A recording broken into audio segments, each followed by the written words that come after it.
భవిత coaching సెంటర్లో 2025లో నవోదయ కేంద్రాలలో చేరే విద్యార్థుల కొరకు కోచింగ్ ఇచ్చారు. ఇక్కడ కోచింగ్ తీసుకున్న 25 మందిలో 17 మందికి నవోదయ కేంద్రాలకు అర్హత సాధించారు. ఈ ఘన విజయం సందర్భంగా అంబేద్కర్ సెంటర్ నుండి తెలంగాణ స్తూపం వరకు భవిత కోచింగ్ సెంటర్ విద్యార్థులు ర్యాలీ నిర్వహించారు. భవిత కోచింగ్ సెంటర్ చైర్మన్ షేర్ల సంతోష్, ప్రిన్సిపల్ షేర్ల సంజన, ఉపాధ్యాయులు ర్యాలీలో పాల్గొన్నారు. చైర్మన్ సంతోష్ విద్యార్థులకు స్వీట్స్ పంచి బహుమతులు అందజేశారు.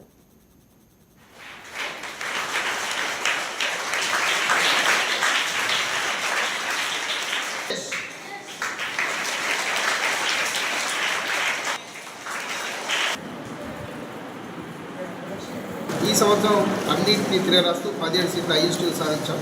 దీనికి పేరెంట్స్ సపోర్టు మరియు పిల్లల సపోర్టు ప్లస్ మా తోటి ఉపాధ్యాయులకు అందరి సపోర్ట్ వల్ల 17 మంది పిల్లలు సీట్లు సాధించి చాలా ఆనందంగా ఉంది.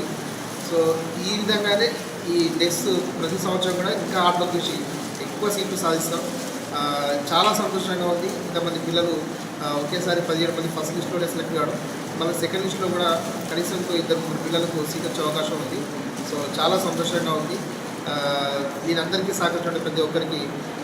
దీనిలో భాగంగా నిన్న మేము ప్రత్యేకంగా ర్యాలీ నిర్వహించాం. ఆనందంగా మేము పిల్లలు మానసం ఛాంపియన్షిప్ చాలా సంతోషంగా జరుపుకున్నాం.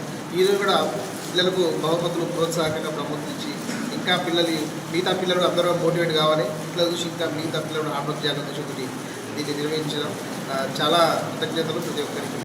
నా పేరు విజయ్ కుమార్, మాది ఐనవోల్ దగ్గర విలేజ్ సింగారం.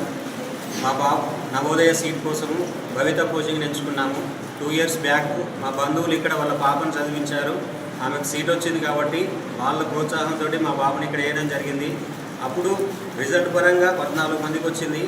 ఈ ఇయర్ 17 మెంబర్స్కి వచ్చింది. తల్లిదండ్రులు ముఖ్యంగా పేరెంట్స్, మీరు మీ పిల్లల ఎడ్యుకేషన్ పరంగా భవిత ఇన్స్టిట్యూషన్ ఎంచుకోండి. వాళ్ళు హార్డ్ వర్క్ బాగా చేస్తారు.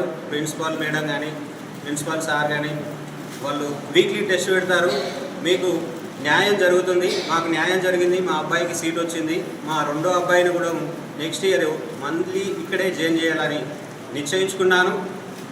మీరు కూడా వీరికి మీ విద్యార్థులను ఇక్కడ జాయిన్ చేయించి మీరు కూడా మాతో పాటుగా సంతోషాన్ని పొందగలరని కోరుతున్నాను.